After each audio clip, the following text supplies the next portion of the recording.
코끼리는요, 뭐 딱히 의미는 없고요. 그냥 소품 디자이너의 디자인적인 면이었고요. 특별히 의미를 부여한 건 아닙니다. 저도 아마 극장 들어서 처음 본 것 같아요. 그리고 두 번째가 작품에 숨겨진 알아챘으면 좋겠다라는 포인트들은 지금 말씀드리면 제가 작품을 잘못 만드는 것 같고요.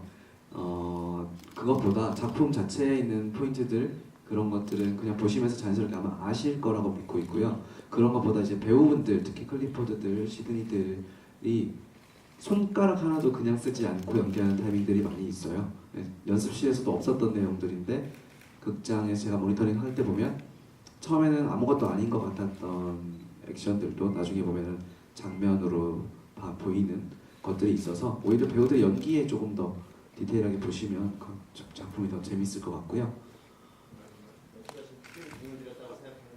공은 전부 다 들였죠. 제 첫 작품이기 때문에 하나하나 정말 많이 공을 들였는데 특히 뭐 작곡가랑 같이 작업했던 음악 같은 경우에는 이걸 번역하는 아예 처음부터 작곡가랑 팀으로 일을 했기 때문에 거의 이 노래들이 나오는 데는 여러 가지 버전이 있었지만 1년 가까이 걸려서 차근차근 만든 노래들이고요. 뭐 하나하나 어디서 인용한 곡들은 하나도 없고요. 전부 다 작곡자가 작곡을 한 거고요.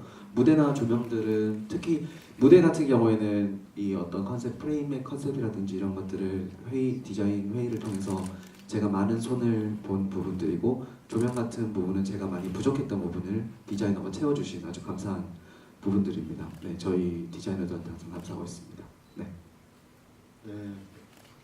말이 사라진 이유는 안 예뻐서요. 말 반짝거리지 않아서 뺐어요. 말 다리가 부러졌던데요. 네, 그랬군요. 그건 저도 몰랐네.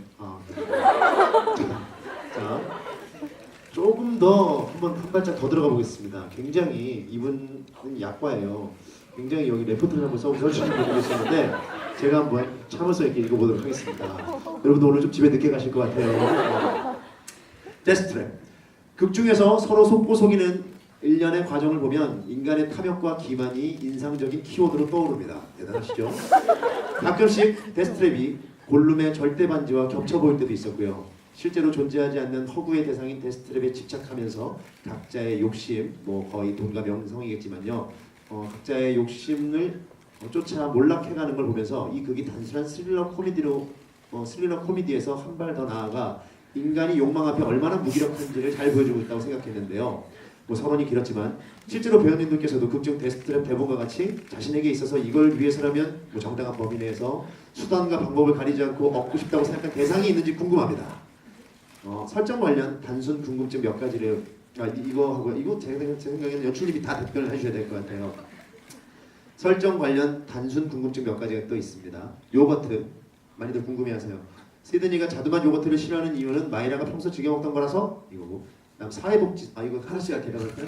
알겠습니다.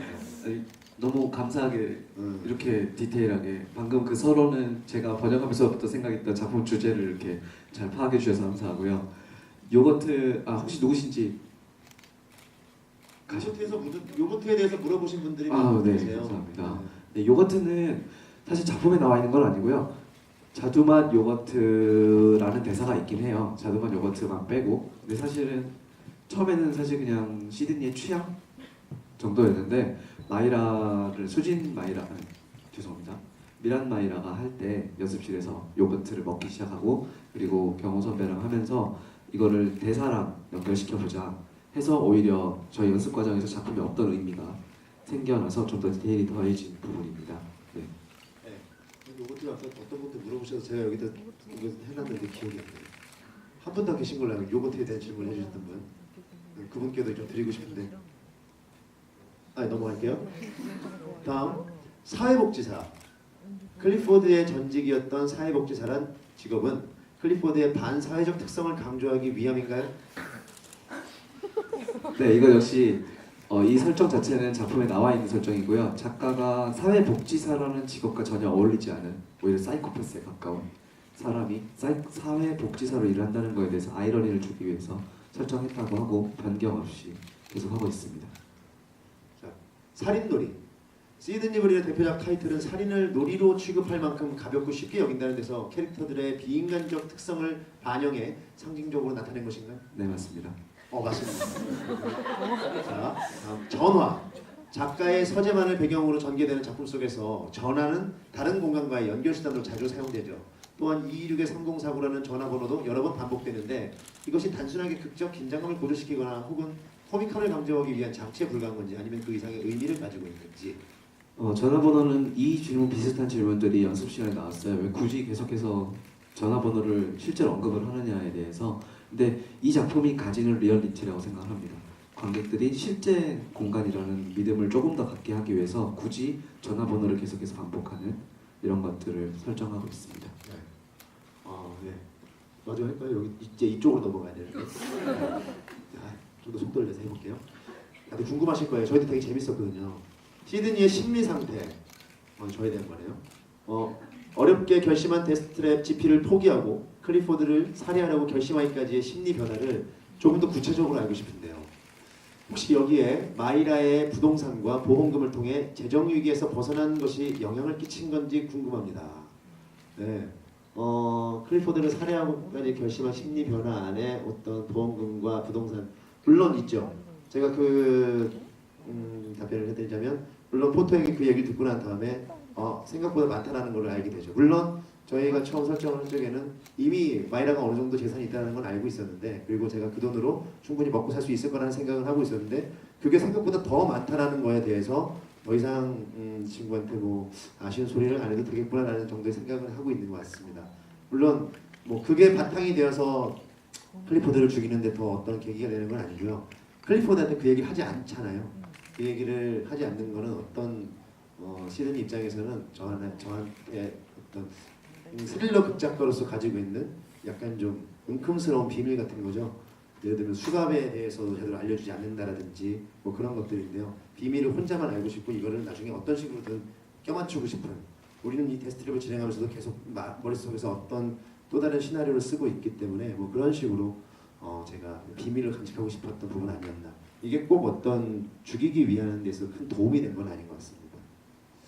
다음 아내를 살해한 것은 자신의 성적 취향보다도 아내의 힘으로 생계를 이어간다는 무력감과 열등감, 아내의 기대를 충족시키지 못하는 자기 혐오에서 비롯된 것은 아니었는데요.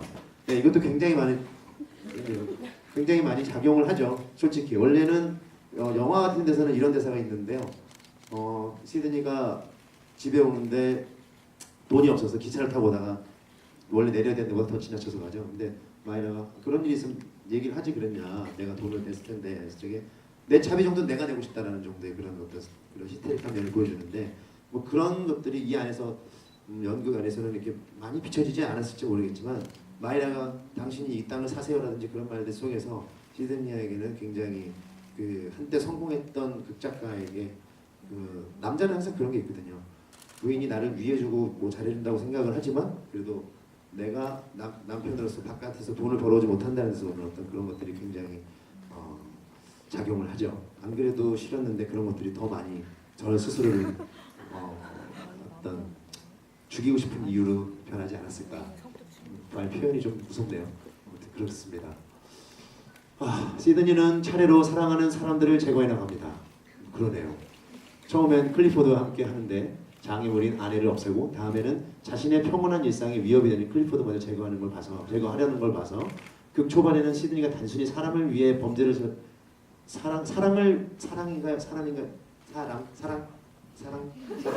사랑을 위해 범죄를 저질렀다고 생각했는데 뒤로 갈수록 시드니가 정말로 바라는 게 무엇이었는지 혼란스럽습니다. 그저 상황이 엉켜 처음 의도와 달리 우발적으로 클리포드를 살해하려 한 건지 아니면 시드니라는 인물을 본래 자기 욕심을 위해서는 모든 걸 희생시킬 만큼 극도로 이기적인 인물이었던 건지 배우님이 나타나는 시드니는 어떤 인물인지 알려주세요. 와우, 이게 굉장히 어려운 질문인데 이게 너무 길게 하면 제가 다른 또 재미난 질문들을 제가 놓칠 것 같아서 간략하게 말씀을 드리면요. 물론 사랑 때문에도 맞고 어떤 제가 살기 위한 것도 맞다고 생각합니다. 데스트랩은 결국 모두가 모두를 서로 이렇게 속고 속이는 그런 덫 안에 놓여져 있는데요. 결정적인 거는 가장 컸던 거는 이 사람이 스릴러 극작가라는 사람이고 극작가라는 어떤 그리고 과대망상적 상상력과 편집점 이런 것들이 복합적으로 현실과 이상을 좀 왔다 갔다 하면서 이게 더 극적이지 않을까? 이래서 더 아름답지 않을까? 이런 것들에 좀 약간 좀 혼선 때문에 그런 것들이 그때그때 좀 귀에 걸면 귀걸이, 코에 걸면 코걸이처럼 왔다 갔다 하지 않았나? 제가 말하면서 참 모호하고 심오하네요. 좀 도움이 되셨나요? 네, 이 정도로 하겠습니다. 데스탄 이영수는 그런 느낌이 드는데. 그리핀 쇼요? 예, 그리핀이죠. 괜히 나갔어. 아우 열받아 지금도. 그리핀 쇼에 나왔는데요. 제가 사실 다 보는 건 아닙니다. 정확히 보기도 하고 스미스 콜루나도 제가 틀리잖아요. 그렇기 때문에 그 사람이 그렇게 말할 줄은 몰랐어요. 제 남편들을. 그것입니다. 네, 알겠습니다. 자.